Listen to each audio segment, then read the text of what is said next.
지난 주간에 전도사님하고 좀 잠깐 교회 학교 청년들 얘기를 여러 가지 하는 중에 자녀들의 믿음이 어떤 상태에 있는가 하는 것을 함께 얘기도 하고, 전도사님이 해야 되는 가장 중요한 일이 뭐냐면 우리 자녀들이 예수님을 알고 구원의 확신을 가지고 시간이 흘러가도 진짜 신앙으로 살아가는 그런 청년들로, 자녀들로 양육하는 게 가장 첫 번째 목적이다. 그런 얘기를 좀 나누었습니다. 자녀들 가운데 확신이 없이 교회를 왔다 갔다 하는 그런 자녀들, 청년들을 보면서 안타까운 마음을 함께 얘기했던 적이 있습니다. 어제 속장님들과도 그 속회 이야기들을 하고 기도하면서 속회를 모이는 중요한 목적이 한 가지가 있는데, 그것은 하나님을 경험하는 시간이 돼야 된다. 그렇게 말씀을 드렸습니다. 어떻게 하나님을 경험하느냐? 눈에 보이지 않는 하나님이 눈에 보이는 하나님이 되려면 다른 별다른 방법이 있는 것이 아니라 우리가 기도하는 제목들이 응답되는 걸 확인할 때 하나님이 살아계시다는 것을 알게 된다고 말씀을 드렸습니다. 여러분, 믿음이 없는 사람이 마음이 열려서 예수님을 알게 되고, 하나님이 계시구나, 이걸 아는 데까지 나아가기가요, 보통 일이 아닙니다. 여러분, 우리가 명품을 늘 얘기를 합니다. 그런데 짝퉁이라는 게 있습니다. 짝퉁은요, 아무리 똑같아 보여도 짝퉁은 짝퉁입니다. 우리가 신앙생활을 하면서 교회 다니는 사람이 아무리 교인인 것처럼 흉내를 내도 가짜면 가짜입니다.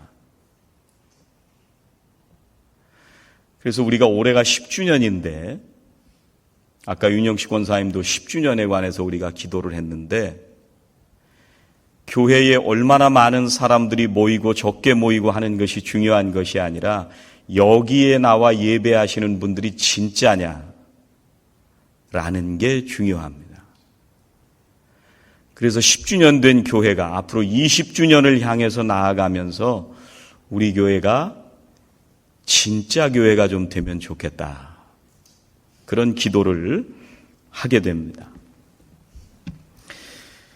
그러기 위해서는 우리들이 이제 기도의 응답을 많이 경험을 하고 하나님이 주인 되시는 그런 삶을 살아가야 되는데, 진짜냐 가짜냐 하는, 진짜 믿음이냐 가짜 믿음이냐 하는 기준은 딱 한 가지입니다.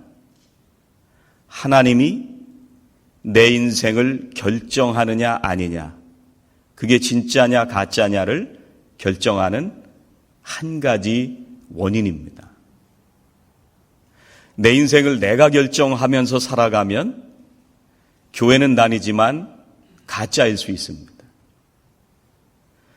우리가 죄 가운데 여전히 살아가고 있으면서도 하나님께서 하시는 말씀을 분별하지 못하고 계속해서 내가 그 삶을 이어가고 있다면 우리가 하나님 앞에 빨리 돌아와야 됩니다. 제가 연말에 기도 제목을 내신 그 기도 제목들을 가지고 계속해서 지금 기도하고 있는데, 참 의미 있는 기도 제목들을 많이 내셨어요. 기도 제목의 종류에는 두 가지로 크게 나눠볼 수가 있는데, 하나는 우리의 필요를 위해서 기도하는 기도 제목입니다. 속회에서도 서로의 필요를 채워주시도록 기도하는 기도의 제목들이 있습니다. 예를 들면 감기 낫게 해주세요.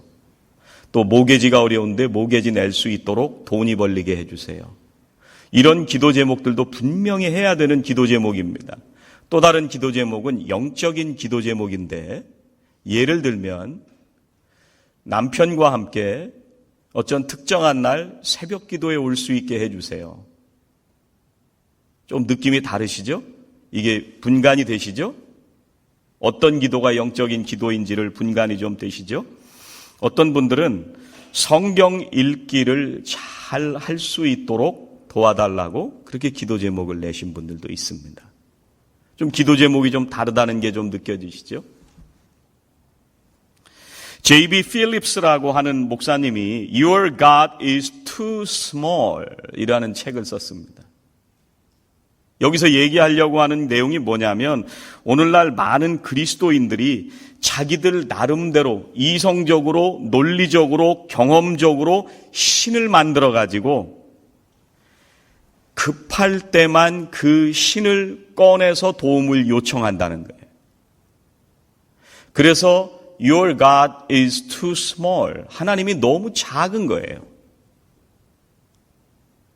우리 인생의 모든 일들을 하나님이 결정하시는 게 아니라 필요할 때만 내가 만든 하나님을 꺼내서 그거 해달라고 기도하는 하나님은 너무 작은 하나님이라는 거죠. 오늘 말씀에 나오는 이스라엘 백성들도 별로 다르지 않았습니다. 이 이스라엘 백성들의 모습은 우리들의 모습을 보는 것과도 흡사합니다. 오늘 말씀에서 제일 먼저 생각해 보고 싶은 거는요, 뿌리 깊은 죄의 원인을 볼 수 있어야 됩니다. 뿌리 깊은 죄의 원인을 우리가 봐야 됩니다. 이게 지금 이스라엘 백성들이 우상을 숭배하는 것을 보고요, 하나님께서 엘리야 선지자를 보내십니다. 그리고 가뭄이 들게 합니다.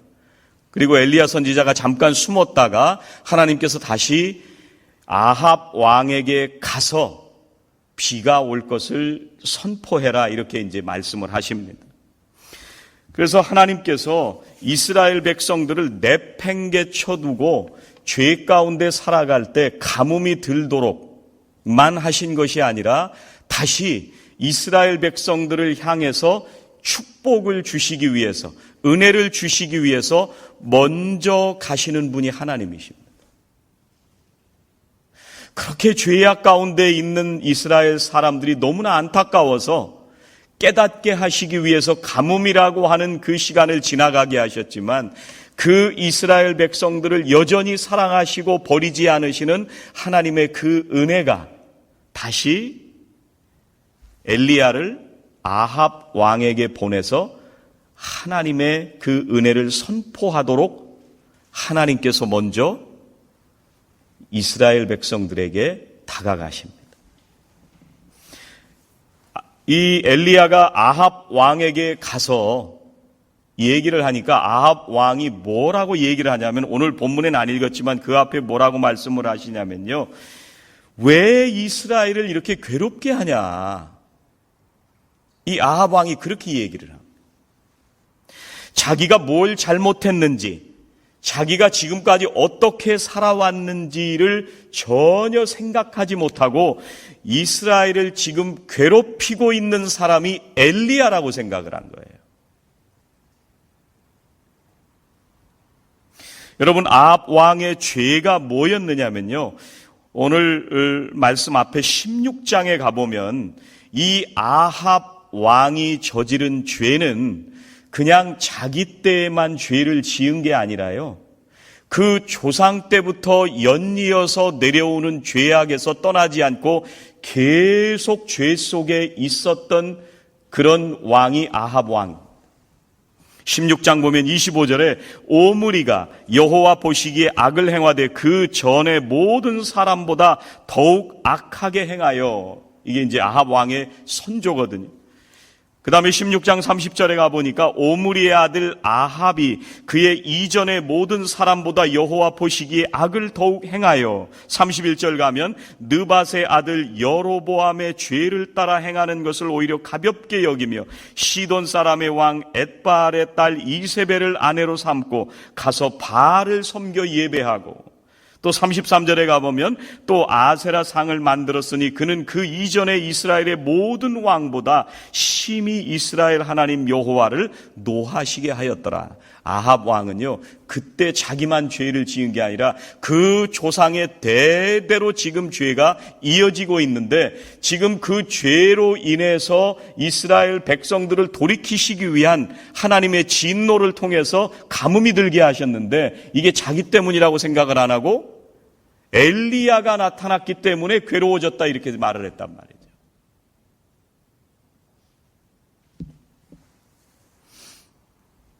여러분, 이 바알은 뭐냐면요, 농사의 신입니다. 비의 신, 풍요의 신. 그래서 이 방법은 간단합니다. 거기다 갖다 제물을 바치면 비를 내려주셔서 풍요롭게 된다. 이게 이 사람들의 생각입니다. 그리고 아세라는 여신인데 목상으로 만든 여신입니다. 거기다 절하면 풍요로워진다.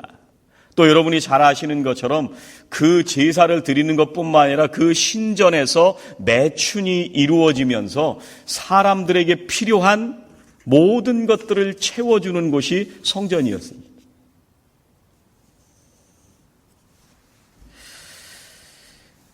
여러분, 우리가 살아가다 보면은요, 때로는 관계의 문제가 생기고 건강의 문제가 생기고 죄의 문제들이 우리 인생 가운데 생겨나는데, 그게 하루아침에 생겨나는 것은 아닐 때가 많습니다.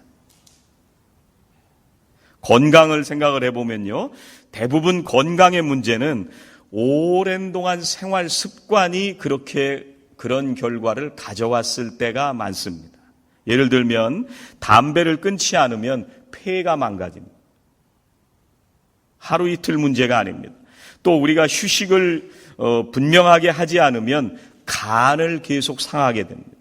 우리가 맵고 짠 음식을 계속 먹으면 위장이 상하게 되고요. 술하고 기름진 음식을 먹으면 혈관이 막히는 결과가 장시간에 걸쳐서 이루어집니다.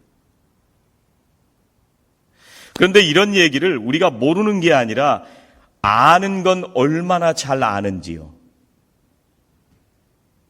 그렇지만 그것을 결단하고 생활 습관을 바꾸지 않고 오랫동안 지속하고 있기 때문에 건강이 나빠지는 것.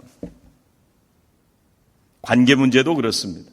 어느 날 갑자기 관계 문제가 틀어질 수도 있는 것 같지만, 그런데 어떤 경우는요, 내가 어렸을 때부터 받았던 상처, 나의 열등감, 나의 교만, 나의 모든 욕심, 이런 모든 것들이 내 삶을 지배하는 그 시간이 길게 이어지면서 거기서부터 관계가 틀어지는 거지, 어느 날 갑자기 하루아침에 관계가 틀어지는 건 아닙니다. 죄의 문제도 마찬가지입니다. 어느 날 하루 갑자기 죄를 짓는 것이 아니라 오랜 동안 하나님의 말씀을 내가 지켜서 살지 않을 때 내 몸에 습관이 되면 죄가 더 커져가게 되고 점점 무감각해져 가게 되는 것. 우리가 말씀을 무시하고 고집대로 살아가고 내 욕심을 선택하는 쪽으로 계속 우리가 살아가는 습관을 가지다 보면 우리 삶에 여러 가지 문제들이 생겨나는 그런 결과를 가져오게 될 수도 있습니다. 아합 왕이 자기의 우상을 숭배하는 이 조상 대대로 내려오는 이 죄의 습관을 생각하지 못하고 엘리야에게 왜 이스라엘을 이렇게 괴롭히느냐 원망했던 것처럼, 진짜 원인을 보지 못하면 다른 사람이 나를 괴롭힌다고 생각하고 세상이 나를 괴롭힌다고 생각할 수가 있습니다. 사랑하시는 성도 여러분들이 우리 안에 혹시 뿌리 깊게 자리하고 있는 죄악된 모습이 있다면 하나님께서 여러분의 눈을 열어주셔서 볼 수 있게 되시기를 주의 이름으로 축원합니다. 두 번째, 오늘 말씀을 통해서 생각해보고 싶은 거는요, 머뭇거리지 말아야 됩니다. 같이 한번 해보시죠. 머뭇거리지 말라. 이 엘리야가 누가 진짜 하나님이냐, 이걸 한번 대결해 보자고 제안을 합니다. 그래서 송아지 한 마리씩을 잡아서 바알을 숭배하는 450명, 아세라 숭배하는 400명, 850명하고 나하고 대결을 한번 해보자. 그렇게 제안을 합니다. 그래서 갈멜산에서 대결을 하자고 하는데 그 제단에 바쳐진 제물에 불을 내리는 신이 진짜 신이다. 이런 제안을 합니다. 그런데 이런 제안을 하면서 이제 오늘 우리가 읽은 말씀에 뭐라고 말씀을 하시냐면 엘리야가 이 아합 왕을 경고했던 것처럼 21절에서 이스라엘 백성들을 향해서 이 엘리야 선지자가 이렇게 얘기를 합니다. 21절에 엘리야가 모든 백성에게 가까이 나아가 이르되 너희가 어느 때까지 둘 사이에서 머뭇머뭇하려느냐. 여호와가 만일 하나님이면 그를 따르고 바알이 만일 하나님이면 그를 따를지니라 하니 백성이 말 한마디도 대답하지 아니하는지라. 지금 21절 말씀에서 백성들의 모습을 두 가지로 볼 수가 있습니다. 제일 첫 번째는 둘 사이에서 머뭇머뭇하는 거예요. 왔다 갔다 하는 거예요. 바알과 하나님 사이에서 왔다 갔다 하는 겁니다. 두 번째는 뭐냐면 하나님과 바알 사이에서 선택해라 했는데 지금 21절에 아무 말도 안 했다고 말씀합니다. 이 머뭇머뭇한다는 말은 뭐냐면요, 쩔뚝거린다, 비틀거린다 그런 말입니다. 하나님을 분명하게 선택하지 못하고 갈팡질팡 헤매는 모습이에요.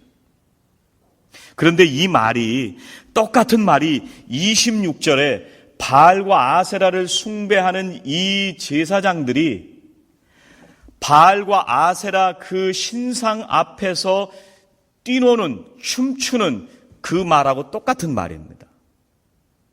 이게 뭘 얘기하려고 하는 거냐면 이스라엘 백성들이 헤매는 모습이 마치 바알과 아세라를 숭배하는 이 사람들과 똑같이 흔들리고 그 앞에서 뛰고 있다는 거예요.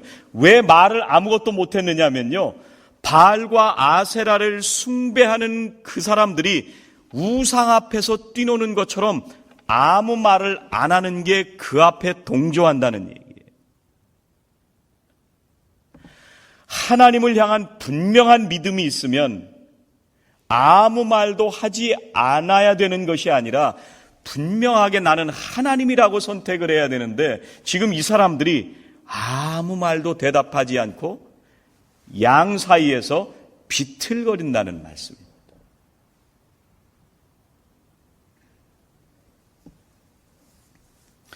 여러분, 우리가 죄악의 길을 가고 있는데 계속해서 침묵을 지키는 거는요, 아주 융통성이 있는 사람인 것 같고 중립을 지키는 사람인 것 같고 평화주의자인 것 같지만 신앙이 잘못된 겁니다. 사기꾼이 무죄한 사람을 자꾸 속이고 있는데 아무 말도 안 하고 있다. 이건 동조하고 있다는 얘기입니다. 폭력배가 선한 사람들을 폭행하는 것을 보고 말리지 않고 있다고 한다면 말을 하지 않는 가운데 동조하고 있는 거예요. 바알 숭배가 하나님을 경배하고 예배하는 것을서의 방해가 된다는 것을 분명히 알고 있으면서 그 사이에서 머뭇머뭇한다는 얘기는, 그리고 아무 대답을 안 한다는 얘기는 그 바알을 숭배하는 것에 동조하고 있다는 얘기입니다. 그래서 똑같은 단어를 쓴 거예요.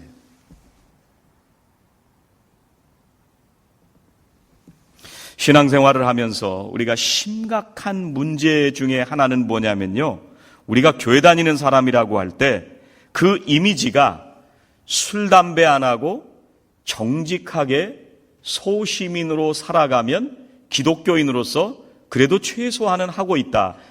이런 이미지를 우리가 갖고 살아가는 것이 큰 문제입니다.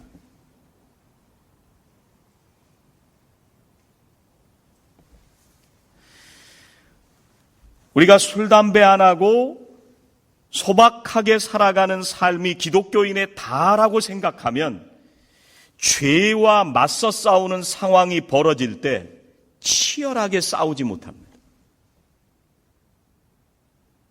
기독교 신앙은요, 자기 자신의 안정과 평화를 지키기 위해서 아무 말도 하지 않고 죄악과 맞서 싸우지 않고 살아가야 되는 사람들이 아니라 하나님이 말씀하시는 그 말씀에 치열하게 싸우면서 살아가는 사람들이 신앙인들입니다.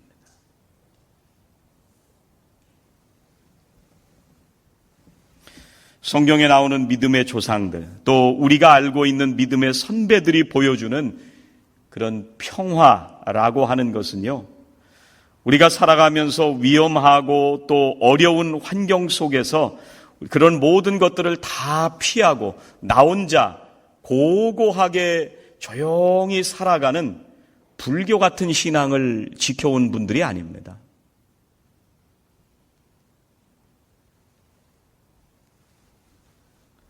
하나님의 의가 아닌 것에 대해서 분명하게 선택하고 하나님의 말씀 앞에서 내 삶을 머뭇거리지 않고 선택해서 하나님의 거룩하신 뜻대로 살아가는 사람들이 신앙인들입니다.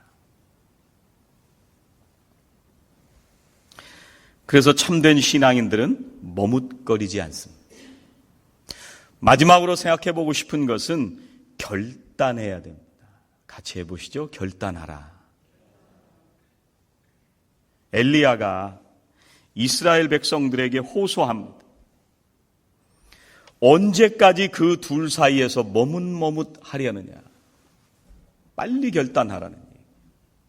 마태복음 6장 24절에서 주님께서 우리들에게도 결단을 요구하십니다. 한 사람이 두 주인을 섬기지 못할 것이니 혹 이를 미워하고 저를 사랑하거나 혹 이를 중히 여기고 저를 경히 여김이라. 너희가 하나님과 재물을 겸하여 섬기지 못하느니라. 오늘날 많은 신앙인들이 하나님과 재물 사이에서 왔다 갔다 할 때가 있습니다. 재물뿐만 아니라 하나님보다 더 사랑하는 것 사이에서 왔다 갔다 할 때가 있습니다. 머뭇머뭇할 때가 있습니다. 결단하지 못할 때가 있습니다. 기독교 신앙의 싸움은요, 무슬림하고 싸우는 게 문제가 아닙니다. 이단과 싸우는 게 문제가 아닙니다. 그런 거는 우리 눈에 보이기 때문에 잘 싸울 수가 있습니다. 진짜 문제는요, 우리의 마음에 하나님이 아닌 것을 사랑하면서 하나님과 더 사랑하는 것 사이에 머뭇머뭇하면서 결단하지 못하는 게 더 싸우기 힘든 겁니다. 이게 심각한 문제예요.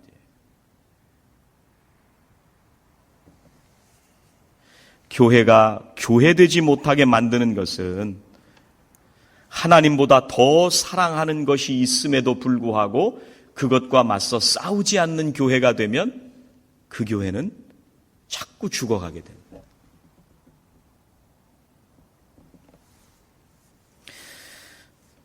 우리가 세상을 살아가면서 돈을 얼마나 더 사랑하는지 우리가 단적으로 어떻게 알 수 있냐면, 돈이 떨어지면 우리가 걱정하고 슬퍼하고 인생을 비관하고 목사님에게 기도 제목을 냅니다. 그런데 믿음이 떨어졌다고 슬퍼하고 인생을 비관하고 목사를 찾아와서 기도해달라는 사람은 극히 드뭅니다. 돈을 벌기 위해서 밤잠을 안 자고 새벽부터 애를 쓰고 한밤중까지 애를 쓰고 공부도 열심히 하고 열심히 수고하는데 하나님을 사랑하기 위해서 공부하고 잠을 설친다는 얘기는 들어본 적이 거의 없습니다. 그런데 요즘 제가 너무나 기쁘고 감사한 것은 열심히 성경을 보시면서 밤잠을 설치는 분들이 있고 새벽부터 애를 쓰는 분들이 계시다는 걸 보고 얼마나 감사한지 모릅니다. 우리의 마음과 우리의 노력을 기울이는 곳에 그곳이 바로 진짜 우리가 사랑하는 것. 여러분 마음으로 한번 생각해 보시죠. 내가 세상의 그 어떤 것을 하나님보다 혹시 더 사랑하는 것이 있는가? 혹시 그 둘 사이에서 아직도 내가 머뭇거리고 있지는 않은가? 혹시 내가 아직도 결단하지 못하고 있지는 않은가?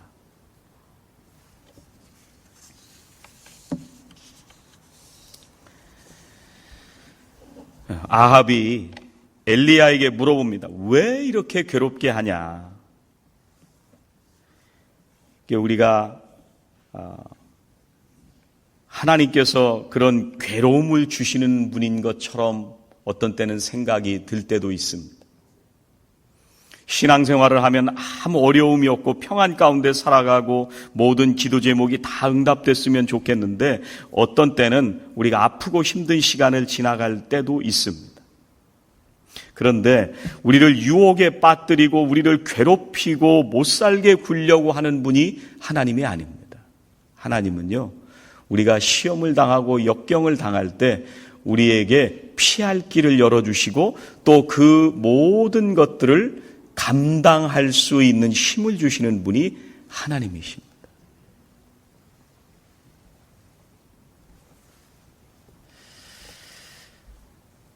아합과 이스라엘 같은 이런 어려움을 만날 때 우리가 두 주인을 섬기는 것은 아닌가?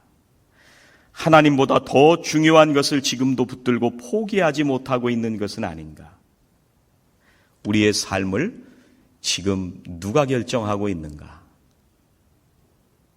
한번 생각해 보시면 좋겠습니다. 토요일날 속장님들하고 기도회를 하면서 속장님 한 분이 이런 간증을 하시더라고요. 속회하는 날이 됐는데 몸이 너무너무 아픈 거예요. 일 마치고 집에 돌아왔는데 차에서 내리지도 못하겠더래요.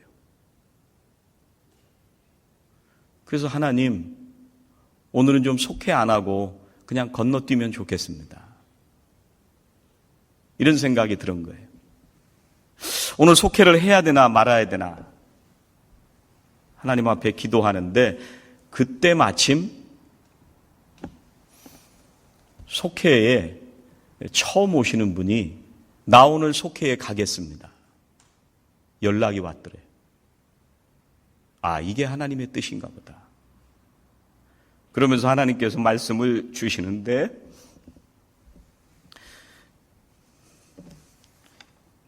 내게 능력 주시는 자 안에서 내가 모든 것을 할 수 있느니라. 이 말씀을 붙들고 하나님께서 하시라고 하는 것을 깨닫고 속회를 잘 마쳤다고 합니다.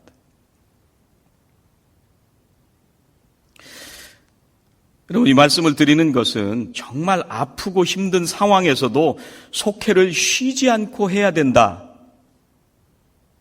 그 얘기가 아니고요. 더 중요한 문제는 그 힘든 상황에서 어떻게 해야 될지 갈등할 때 하나님께 그 답을 구했다는 거예요. 그리고 그 아프고 힘든 상황에서 그 하나님의 뜻이 무엇인가를 분별했다는 거예요. 그리고 그 하나님의 뜻이 분별되었을 때 결단했다는 것. 그리고 순종했다는 거예요.